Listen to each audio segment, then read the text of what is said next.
Welcome to Mickey, Marvel, and More, Disney news, commentary, and opinion. From theme parks to Thanos and from Skywalker to Skyliner, my family and I will discuss it all. So let's go! Please stand clear of the doors. Por favor, manténganse alejado de las puertas. Hello, Mark here, and welcome to a very special episode of Mickey, Marvel, and More. If you're a longtime listener, thank you for your continued support. If you're a first-time listener, first of all, welcome. And you picked a great first episode because it is Mickey, Marvel, and More's 50th episode. Milestone episode. That's right. We are in our third year and our 50th episode. Milestone episode. I am quite sure you're going to hear that plenty of times this episode.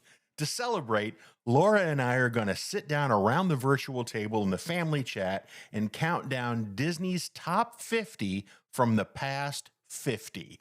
We are going to go from 1976 to 2026 and list our top 5 items from 10 different categories. And for those of you at home doing the math, 5 times 10 is 50. Milestone episode.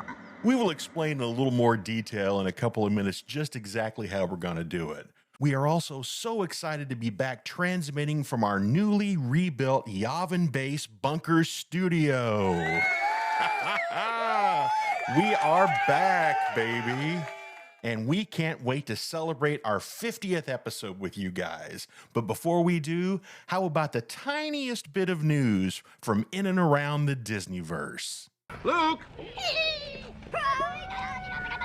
Take these two over to the garage, will you? I want them cleaned up before dinner. But I was going into Toshi Station to pick up some power converters. I originally hadn't planned to do any news this episode because we have so much to talk about in our family chat, counting down Disney's top 50 from the last 50. But this is such an important story in the Disneyverse that I felt I really needed to say something about it. This is a story that's been rumored about for the past several years, and just a few days ago, it was made official. After nearly 14 years at the helm of Lucasfilm, Kathleen Kennedy has stepped down. Speaking with Deadline magazine, Kennedy says that she stands behind all of the decisions that she made regarding Star Wars and Indiana Jones during her tenure. But probably her biggest regret is the film Solo: A Star Wars Story.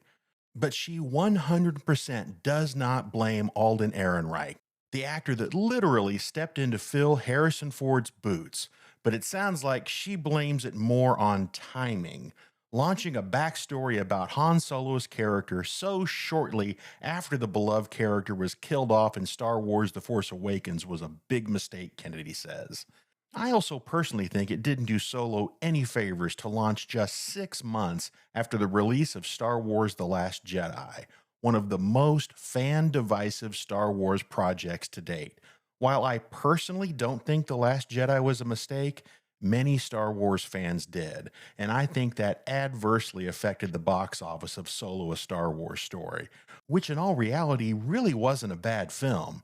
Perhaps an unnecessary film, but not a bad one. But that's a topic for another day. The Mandalorian and Grogu coming out this spring and Star Wars Starfighter arriving in theaters in 2027 will be the last 2 projects that Kennedy was directly involved in. She said she's not completely stepping away from Lucasfilm altogether, but she says that she just wants to get back to only producing films. The biggest part of this story is who is taking over now that she has stepped away. The person who brought us the animated shows Star Wars: The Clone Wars, Star Wars Rebels, and live-action Star Wars projects like The Mandalorian and Ahsoka, Dave Filoni is taking over as the creative head of Lucasfilm. And Lynwen Brennan will be joining him as co-president. Brennan has been the general manager and EVP of Lucasfilm and oversees all of Lucas's empire of businesses, including Lucasfilm, Industrial Light and Magic, and Skywalker Sound. I personally have great faith in Dave Filoni taking over the creative reins of Lucasfilm. He is a Star Wars and Indiana Jones guy all the way down to his bone marrow. For heaven's sakes, the guy wears an Indiana Jones fedora wherever he goes. I am super excited to see what the new team does and where our favorite franchises go from here. The magic is calling you to a celebration filled with 50 of the world's most magical moments waiting here for you. Okay, now it's time for a very special family chat for our 50th episode. Milestone episode. We are going to chat all about Disney's top 50 from the last 50. And to help me do that, I'm going to bring my lovely wife and often co-host Laura into the family chat. Welcome. Thank you. Congratulations on 50 episodes. I know, can you believe it's been 50 episodes? That's amazing. That's amazing. And we're back in our home-based studio. It's been rebuilt. That's the best part of all. And now you have your own little desk. I know. I feel so official. So let's break down exactly how we're going to do this Disney's top 50 from the last 50. It has to be within the years 1976 and 2026. Yes. Those are the parameters for our 50, but we had to narrow it down a little bit more because the categories are so broad. So it's going to include everything Disney. So not Disney Pixar, not Disney Marvel, not Disney Star Wars, because some of these categories, it would have been all Star Wars and Marvel movies. Right. So it's got to be official Disney theatrical, Disney television, or Disney theme park. Yes, we're sticking to the OG. Sticking to the OG. So it's going to be 10 categories and the top 5 items of each category. And the top 5 is in our personal opinion. Right. This is not from some sort of crowdsourced list. It is purely subjective. So you can agree, you can disagree. And if you have either of those opinions, head on down to the show notes and give us your list or tell us we are completely crazy. Yep. Reach out on social media. We would love to hear from you. So the first half of our Disney's top 50 from the past 50 is going to start with the entertainment categories. That's right. And specifically, we're going to start with the best Disney Channel TV shows from the last 50 years. Okay, so number 5, which ran from 2006 to 2011, Hannah Montana. We didn't actually watch a lot of Hannah Montana around our house, but you could not deny it was massively popular. It was huge. And we did catch a few episodes from time to time, usually when we were in a Disney theme park. We were staying at the resort. Right. And you could not avoid watching it on one of the channels. And I have to say, every episode that I saw was pretty cute, pretty enjoyable. And it gave something for Billy Ray Cyrus to do. Then our number 4 choice is Good Luck Charlie, which is a show that really didn't have quite the mass appeal that Hannah Montana did, but in my opinion was even funnier and just a very sweet show. Do you want to explain the premise? Yeah, I mean, essentially, it was all about a big sister. And she was doing, I believe it was a video diary. Yes. She was recording for her little sister to tell her all about life and how to deal with things. And it was all about, here's the information. Good luck, Charlie, because Charlie was the little girl. Yeah. Cute show. And again, I always thought the humor and the characters in that show were really funny. Well, I mean, it was the show, other than Hannah Montana, we actually watched this show. Yes, that's right. And it was really good. It ran from 2010 to 2014. So next up in the TV show category, we're going to move up to some animated television shows, starting off at number 3 with Kim Possible from 2002 to 2007. And this is one that Zach watched a lot. Yeah, it was a fun adventure mystery show. Kim Possible and her brother Ron Stoppable were a couple of spies. I think they had some kind of a beaver or a squirrel that was a sidekick. Their sidekick was the little naked mole rat. Oh, yeah, naked mole rat. Probably one of the best things that came out of Kim Possible, though, was the scavenger hunt in World Showcase. That's right. It was that one was of the, Kim Possible themed. It was one of the first interactive scavenger hunts they did for kids in Walt Disney World. Mm-hmm. Our number 2 selection in Best Disney Channel TV shows is the always hilarious Phineas and Ferb. Yeah, I think that show has some of the best gags for adults and for kids. It ran from 2007 to 2015, and currently they're in a reboot phase. They just did a brand new season. Yeah. And what's great about it is it's just the same show again. They didn't try to change anything. They just have some new stories. So it's a great show. And it has one of the best villains in Disney Channel history, right? Dr. Doofenshmirtz. Oh, yes, Dr. Doofenshmirtz. And his red self-destruct buttons. Yes, yes. And of course, Perry the Platypus. Yes. Also a great character. That's right. And number one for best TV Disney Channel show, Gravity Falls. 2012 to 2016. The boys absolutely love this show. And one of the things that I think is great about Gravity Falls is not only is it funny, but it's also got a little bit of mystery, a little bit of spookiness, supernaturalness to it. So it makes it a little bit different spin than your typical kids' TV show. One of the other things that I think is hilarious is our nieces independently have fallen in love with Gravity Falls. So it spans generations. And it brought us some great characters, including Paper Jam Dipper Yeah. and Grunkle Stan. Moving on to our next category, we have our best live action Disney movie pre-2005. All right. So the first on this list, number 5, is Pirates of the Caribbean, Dead Man's Chest, 2006. And for those of us that can't keep track of all the subtitles, that would be Pirates of the Caribbean 2. Pirates of the Caribbean number 2 is a great franchise. Johnny Depp nailed the part. And the second film is number 5 on our list.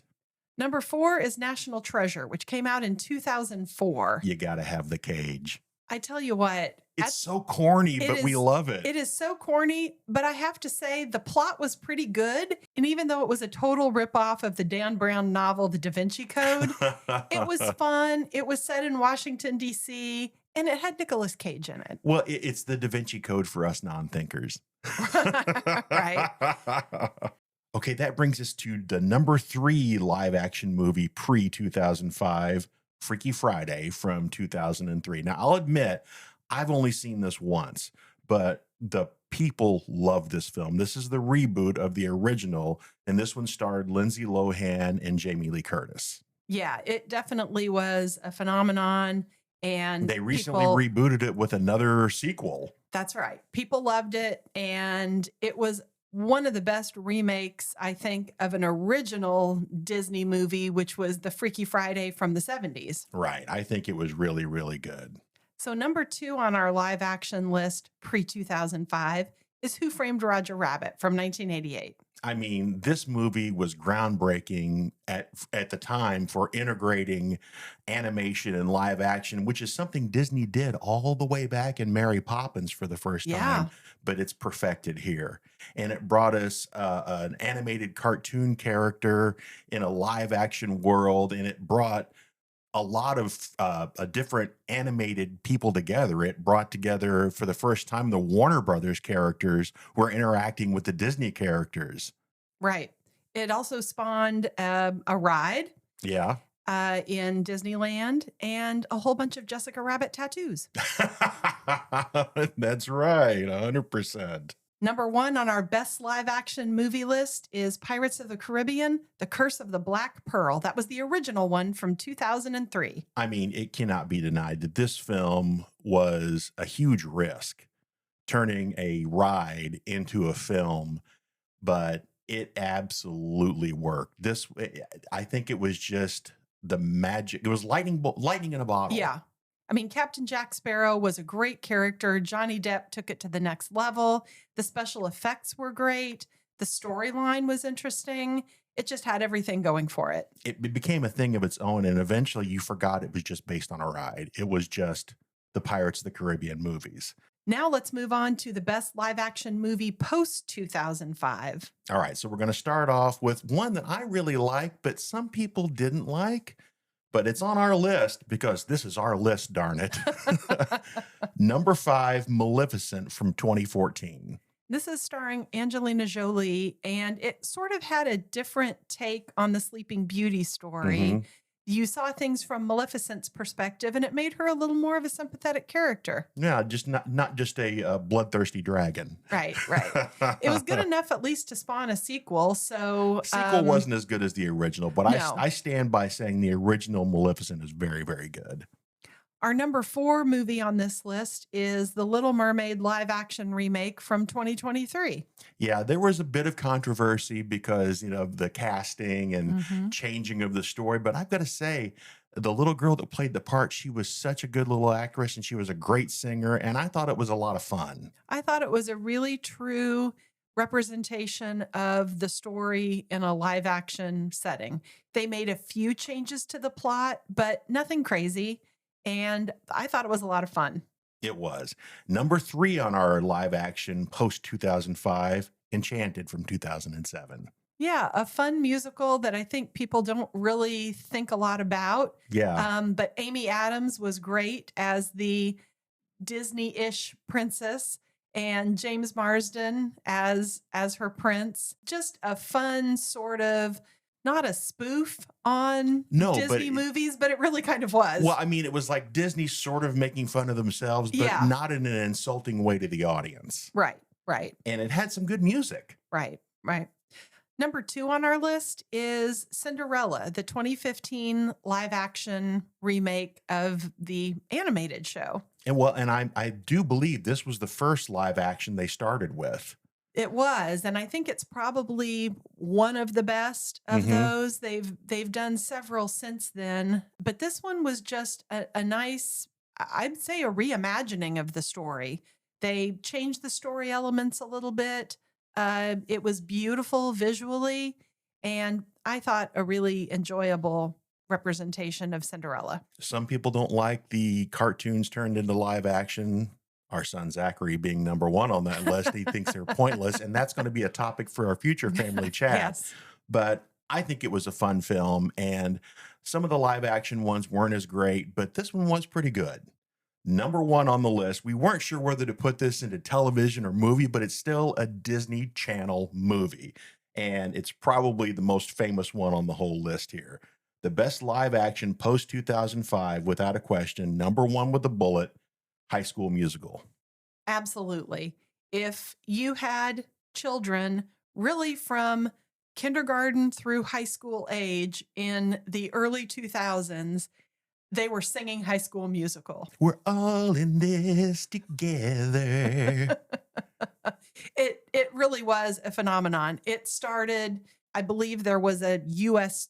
tour of a stage show. With the original actors. With the original actors, there were multiple sequels hosted on Disney Channel. I want to say there was even some kind of a movie shown in movie theaters. There was.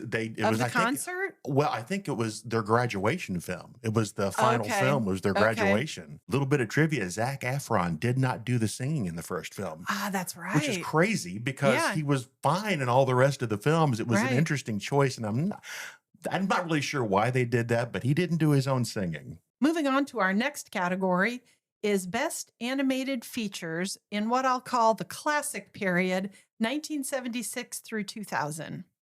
And first up on this list, it is number 1 in my heart. It really is. But number 5 on the animated features classic is The Emperor's New Groove from 2000. We've talked about this movie a little bit before on the show. Oh boy, I love this movie. So funny. The style of humor was really kind of new for Disney at the time. More slapstick, a little more Warner Brothers than they had done in the past. Since then, I think they have used that sort of over-the-top style in other films with great success. But Emperor's New Groove was the first, and in my opinion, probably the best. Yeah, I mean, there are so many great jokes in that, and it deserves to be higher, but there are so many other films that are better on this list, but it's number 1 in my heart. Number 4 on our list is Aladdin from 1992. Yeah, part of the original resurgence of Disney animation. And without a doubt, the star of this picture is the late, great Robin Williams. who improvised a lot of his lines Oh my that have gosh. become such classics. They had hours and hours and hours of footage of him just riffing, and it must have been an editor's dream to have all of those choices. Number 3 on the list, The Lion King from 1994.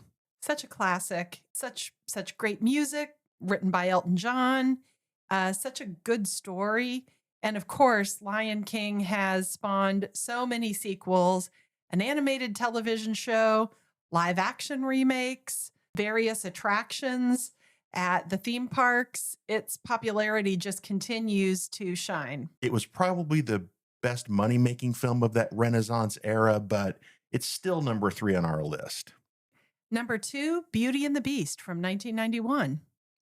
Without a doubt, a great, great animated classic, and it's got great music. And one of the first uses that Disney did of computer-generated graphics with the plates and dishes from the Be Our Guest sequence, and I also believe from the Beauty and the Beast song when they're dancing in the big ballroom. Yes. And number 1 on the list, Little Mermaid from 1989, my personal favorite. Ah, yes. And this is the film that was the beginning of the resurgence we've been talking about. Pre-89, Disney had been just a dud at the box office, where they had been, the classic years from the 30s, 40s, 50s, and 60s. But in the 70s and 80s, it was essentially a dead zone for Disney. Yeah, there were not many hits in those years. And frankly, I think a lot of people sort of thought that the Disney era of animation was over. And then The Little Mermaid hit, and it began the resurgence. And I think it hasn't ended. I mean, there were a few downer films in between a couple of years, but it really put Disney back on the map. Up until that point, the only thing that was still keeping them alive were the theme parks. Yeah. And as I recall, there was a chance of a hostile takeover at one point before The Little Mermaid came out and put them back on the tracks. Moving on to our next category, this is Best Animated Features in the Modern Era, which we've dubbed 2001 through 2026. Yeah, and first up on this list, number 5, Zootopia from 2016. Fun movie. Zootopia 2 recently came out, so its popularity continues to move forward. And I love Jason Bateman, so this is a great film. Number 4, Moana from 2016. What another great Disney musical. Wonderful music by Lin-Manuel Miranda, and a great story. Yeah, it really is. Number 3 on our Best Animated Features Modern is Encanto from 2021. Again, a fantastic soundtrack, a fun story, really interesting and imaginative characters. And in fact, Encanto's popularity continues to grow. And the major attraction in the new Tropical Americas area of Animal Kingdom is going to be focused on Casa Madrigal from the movie. An Encanto ride or attraction. We're not really sure what it's essentially going to be sort of an Encanto land for a lack of a better term. Number 2 on our list is the Disney juggernaut Frozen. I know. 2013. So much Frozen. You'll be surprised that it's not number 1 on our list, but you'll see why in a second. Frozen, though, is undeniable as probably their biggest hit in decades. Absolutely. And I have to say, I didn't want my own personal thoughts on just it being so overplayed and so overdone, Right. but I think that probably did color my ranking of it in this countdown. Yeah. But you can't deny it's great characters, great music. The attraction in Epcot is very popular. And It's getting ready to get a redo. They're going to add the animatronics from the version overseas and get rid of those horrible screen faces. correct. It is a great film, though. It is.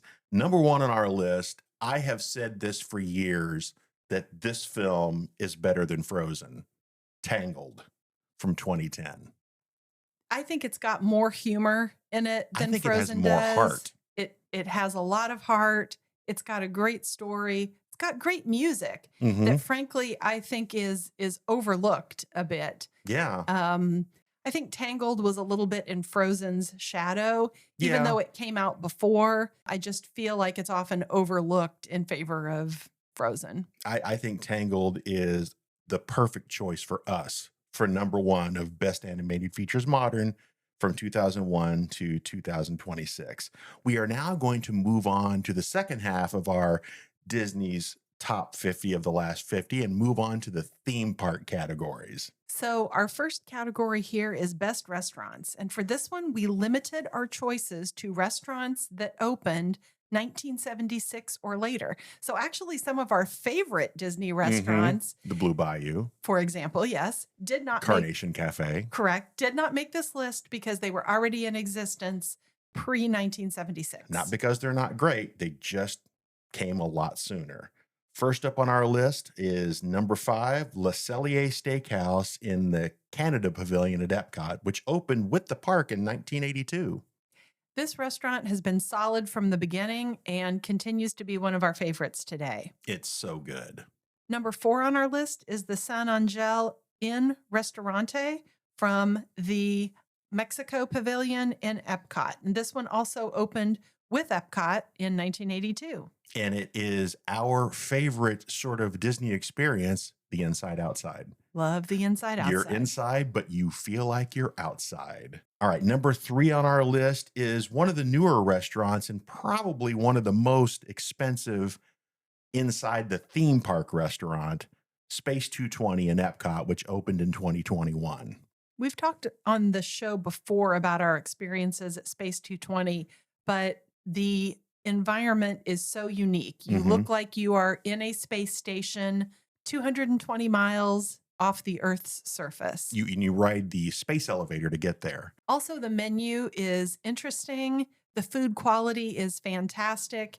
And it's just an overall really fun dining experience. It's just a big spend for people, and it's hard to justify spending that much money with inside of a theme park.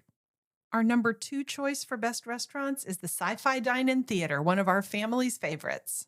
I believe it was the first sit-down restaurant that you and I ever ate at in a Disney theme park on our honeymoon. I think that's right. I think that was our big spend of that trip when we didn't have 2 nickels to rub together. But again, it's the inside. Outside. That's right. And you're in a little car from the 1950s watching trailers and clips from movies on the big screen. I miss the days where they had all the roller skates and they would bring the popcorn out before the film for you. Yes. But definitely a classic. Number 1 on this list of best restaurants in the Disney theme parks has to go to the California Grill. It opened in the Contemporary Resort Hotel in 1995, and the dining experiences there for us have always been great. In addition to the fantastic menu, you also have glass around all 4 sides of the dining room that give you this amazing view, primarily of Magic Kingdom, but you can look out over the Disney property. And you look all the way over to the Polynesian, you can see all of the monorail resort hotels. And if you're there and you're able to get a table, score a table for during the fireworks show, chef's kiss. They dim the lights in the restaurant so that you have a better view and they pipe the music That's in. right. It is a great experience and great food. So our next category is Best Disney Hotels. And again, we limited this to hotels that were built in 1976 or later. So some of our favorite hotels, like the Disneyland Hotel in Disneyland, couldn't be on the list because they pre-existed that date. Number 5 on this list has a very, very soft spot in our heart because it is our first Disney Resort hotel that we ever stayed at on our honeymoon, the Port Orleans. Now it's called the Port Orleans French Quarter, but at the time it was just Port Orleans, and they opened in 1991 during the Michael Eisner era where he was expanding the hotels. It's a terrific moderate resort and continues to get high reviews from guests to this day. Yeah, it is a great place, and you stayed there more recently than I have, and you had commented that it hadn't changed a lick. Hasn't changed a bit in the best possible way. Number 4 on our list is the Animal Kingdom Lodge, which opened in 2001. I believe it's a gorgeous hotel, and it has the advantage of all of the wildlife and the animals. You get a balcony room there, and it's like you wake up to a zoo every morning. It's pretty amazing. Number 3 on the list is Bay Lake Tower, which opened in 2009. It's a DVC property, but you can also just rent them like regular hotel rooms. And we liked it so much, that's our home DVC resort. That's right. One of the best things about Bay Lake Tower is its incredible views of Bay Lake and the Magic Kingdom, but also the super sweet 10-minute walk You to the can't Magic beat that. Kingdom. And you It's get your great. own security, so you don't have to go through the security with the masses that are coming from the buses, the monorails, and the parking lot. The other best part about Bay Lake Tower to me is you can sleep in silence. It's pretty quiet there, but you get all the advantages of the Contemporary Resort Yeah. because you get to walk across the little sky bridge and you can have all of the amenities of the Contemporary Resort, the restaurants, the shops, the pool, whatever it is you want. But at night when you go to bed, it is way less noisy than the Contemporary Resort. Number 2 on our list, we wanted to throw a little love Disneyland's way. And we've listed Disney's Grand Californian Hotel and Spa, which opened in 2001. This really is another beautiful Disney resort. It's in the arts and crafts style. Mhm. So it's sort of a combination of Wilderness Lodge, Yeah. but a little bit different take on it. Still beautiful resort. It's very high end, and I believe they still have the backdoor entrance to California Adventure. That's right. Number 1 on our best Disney theme park hotels list is a really new one for Walt Disney World, Disney's Riviera Resort, which opened in 2019. I think what makes this really the jewel in the crown is the Skyliner access. You have a Sure. Skyliner depot right outside your resort, and you can't beat that kind of quick access to Hollywood Studios and to Epcot. It's a more expensive resort for sure for DVC points and if you're just staying there with cash, but it's got great restaurants. It has the Skyliner. It has a great atmosphere. It's well appointed. It's a really, really nice hotel. Our next category is best snacks. And we couldn't really put a time restriction on this one Because these things have been around forever, but we still felt we needed to. I mean, one of the things we love to do in the Disney theme parks is eat and snack. So, best snacks, no date required. This is the only one we made the exception for. Yes. We're going to start with number 5 on this list, and believe it or not, it's the Beverly from Club Cool. Now, hear us out. I'm listening. I mean, I will say it is a classic part of any Disney vacation to go to Club Cool, to sample the Coca-Cola products from around the world, and to get some poor unsuspecting family member to drink this awful, awful liquid. I remember when the boys were little, and that's probably why it made the list for us. They would scheme and plan with me for months before a Disney trip about how to trick mom into drinking the Beverly. And I think the most famous one was when Parker had finally become mobile and he was walking for the first time and he had his little tiny baby speak. Zach said, all we have to do is give the cup to Parker and mom will drink it because she loves the baby. And he was proud of himself. And you know what? He was right. Although I think you knew what was coming. So moving on to our number 4 snack is the Mickey Premium Bar. Oh, This really says Disney Vacation to me. It's the vanilla ice cream bar covered in dark chocolate coating in the shape of a Mickey Mouse head.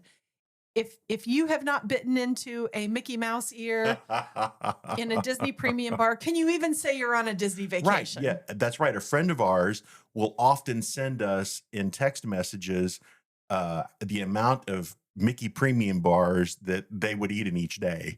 Give us the And countdown. all he has to say is the MPB count Yep. And then he'll give us the number. and the number. Number 3 on this list is probably Zach's favorite of all the Disney theme park snacks, the churro. I don't think there's anything else to say about it. I mean, it's fried dough covered in cinnamon and sugar, and it's in a portable format.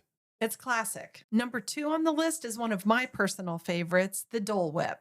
And it can be obtained in multiple forms and fashions. My personal favorite is the Dole Whip Twist, where you are swirling Dole Whip with vanilla soft serve. Chef's kiss. Perfect. Perfect dessert for a hot day. I am surprised you didn't push this to be number one. I'm a reasonable person. And I will also say, just from a classic snacks standpoint, number one is probably something that we end up getting on every single trip multiple times. And number one on the list that we just alluded to is the soft pretzel. Now, it needs to be the one in the shape of Mickey Mouse. That's right. For our children, eating a Mickey Mouse soft pretzel poolside. Oh, that's all they want. That says vacation to them. That is the ultimate in Disney vacation. Oh, and if we ever get to a resort and they happen to be out of it, or this particular resort doesn't have the pretzel stand, they become very sad. Our next category is Best Experience or Show. And again, this is an experience or show that was created in 1976 or later. That's right. So number 5 on the list is the Spectro Magic Parade at the Magic Kingdom, which ran 2 different times, 1991 to 1999, and then it came back for an encore from 2001 to 2010.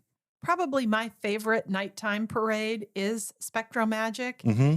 And I would always stop to watch that parade, even though I had seen it 100 times before, just because I thought the effects and the music were so iconic. Yeah, it is the great grandson of the electric light parade from Disneyland, which would have been on this list, but it was pre-1976.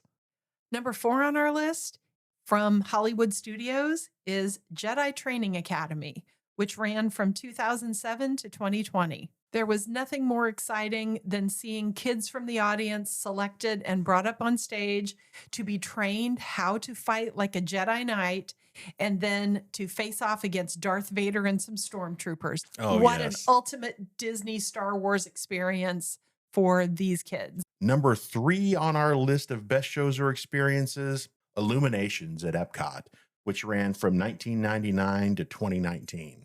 This show was so iconic. I was really surprised, actually, when Epcot, when Disney got rid of it and replaced it with several other shows since then. But they finally settled on one now, which is fine, but it can't be viewed from anywhere around the lagoon like Illuminations can. We've talked about this before. You can only see it straight on. The best part about Illuminations, it could truly be viewed from any location around the lagoon. Illuminations had a wonderful soundtrack, and one of my favorite parts about Illuminations is the fact that it spotlighted each of the countries in World Showcase and brought you a little bit of music from that area. There were lights on that particular country's pavilion. And the lasers. And the lasers, of course, which are a little dated now. But the lights and the music and the fireworks portion of it, I think, hold up to this day. They illuminated the nation they were talking about. Illuminations. There it is. Number 2 on our list is The Legend of the Lion King show from Animal Kingdom. You can't beat a good Broadway-style show. And I'm so glad they finally enclosed this into a regular theater, because in the early days, it opened with the park in 1998. But in the early days, there were no walls around the outside. So you would sit and watch this show sometimes in the summer, boiling in your own juices. I think the original thought for this attraction was that it was supposed to be an audience participation, interactive show. It was in the Camp Mini Mickey area of Animal Kingdom. And it had production values that I think were a little too high for a camp show. Right. But the idea was it was supposed to be audience participation with people sitting in the giraffe section or the lion section or the elephant section, which was a lot of fun. The tumble monkeys were always a big hit. The big floats that were part of the attraction were great.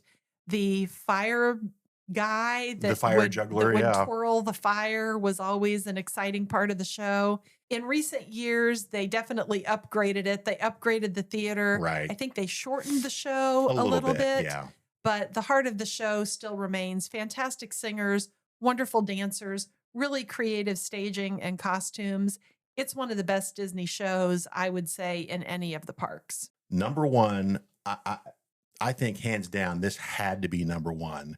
The Castle Fireworks Show, specifically Wishes in the Magic Kingdom from 2003 to 2017. It was probably to this day my favorite Disney fireworks show. 100%. It had a wonderful soundtrack.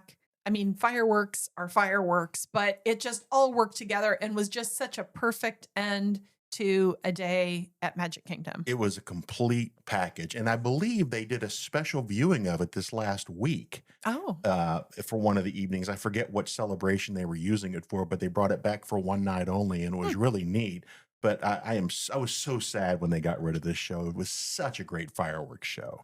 So I can't believe we're coming to our final category of I our bet the people top, that are listening can they can believe we're coming to our final category. of our top 50 favorite Disney things in the last 50 years. Our best ride. And this one, we had quite a bit of debate about. And we may still have some debate, but we'll try to keep it short. But again, these are going to be rides that debuted between 1976 through 2026. So you're missing the classics like Haunted Mansion, Pirates of the Caribbean. They are still incredible rides, but we had to keep our window into the 50 years. Number 5 on this list is one that many people may not have ridden because most of the people we know here in the Midwest haven't been to Disneyland.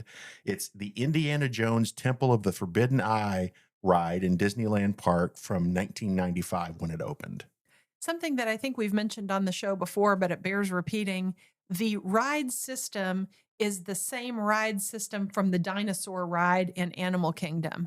So imagine, if you will, getting inside those same kind of Jeeps, having the same sort of ride system that kind of bumps and twists and turns along, but it's Indiana Jones themed instead of dinosaur themed. Yeah, and R.I.P. Dinosaur. Its last day is February 2nd. Yeah. We barely knew ye. But the good news is Indiana Jones Temple of the Forbidden Eye is still there in Disneyland Park, and the old dinosaur ride is going to be turned into another version of an Indiana Jones ride with a brand new story. So the good news is the track and ride system will still be there. Yeah. Number 4 on our list is Soarin' Over California, and specifically the one that we chose to highlight in our list is the version from Disney's California Adventure, which debuted in 2001. The OG version of this ride. That's right. We chose this one because it was the original one to debut. And I also think to this day, the theming in the area of the park where this attraction is located in Disney's California Adventure makes more sense than where it's located in Epcot. Number 3 on our list is the Twilight Zone Tower of Terror from Disney Hollywood Studios, and this ride opened in 1994. For me, this is one of my absolute favorite Disney rides. I think it has all the elements that I look for in a Disney attraction. It's got unique storytelling. It's got fun special effects. It's a little bit spooky. And you get a thrill ride that isn't too over the top in terms of G-forces or going upside down or anything like that. The queue into the building is half of the show. Yeah. Fantastic theming, and that's what Disney does best. Now, these top 2 on our list could probably have been flipped, but I think we've got them in the right spot. Number 2 is Guardians of the Galaxy Cosmic Rewind, which opened in 2022. Probably hands down the best Disney roller coaster that they have done to date. Yeah, it's a smooth roller coaster. It's an ejected backwards launch at the beginning, so that's kind of a unique element. The queue area is a lot of fun. It does a great job of explaining the story, even for people who aren't familiar with Guardians of the Galaxy.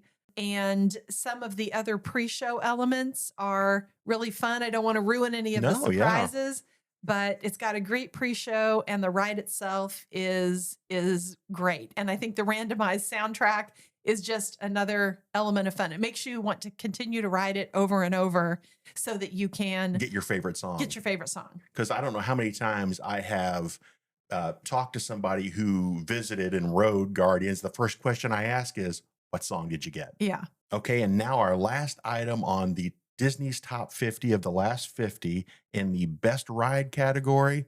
Number one, I think hands down, one of the best attractions that Disney has done like ever.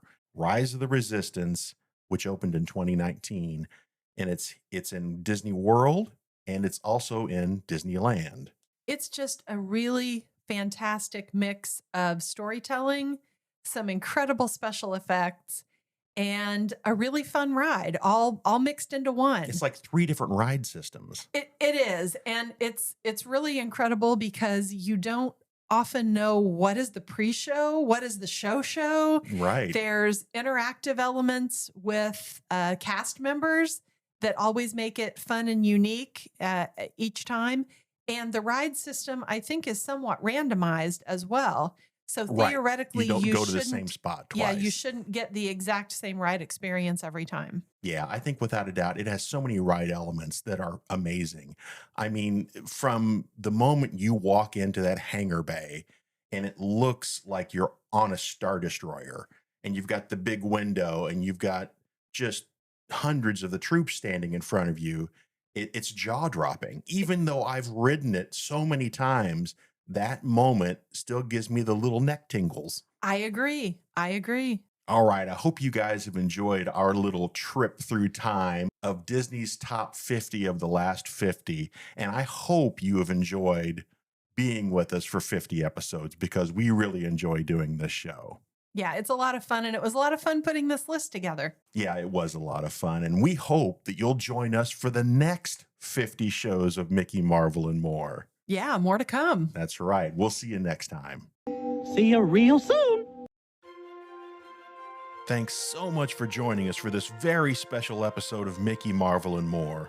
We worked so hard to bring you our little dog and pony show every other week, and we are so glad that people seem to enjoy it.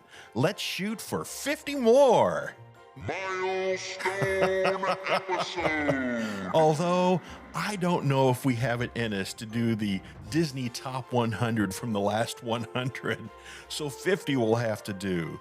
And speaking of our Disney Top 50 of the last 50, did you agree with our choices? If not, why don't you drop on down to the show notes and head over to one of our socials to let us know why, or maybe give us your choices. We would love to hear from you.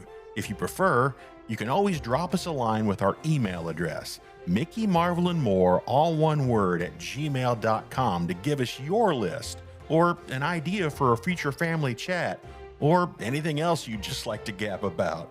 The show notes is also the location of all the links to all of the stories, well, or in this case, story that we talked about in this episode. And that's also the location for all of the different ways that you can download or stream our show. Once again, thank you so much for being with us and helping us get to 50 episodes. We couldn't do it without you. As always, if you enjoyed this episode, my name is Mark, and this has been Mickey, Marvel, and More.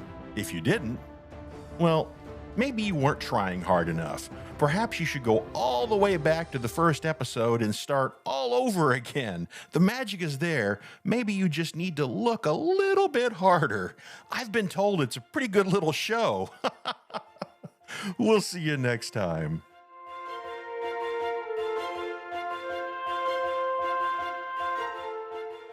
Milestone episode. I bet you didn't think I was going to do that one more time.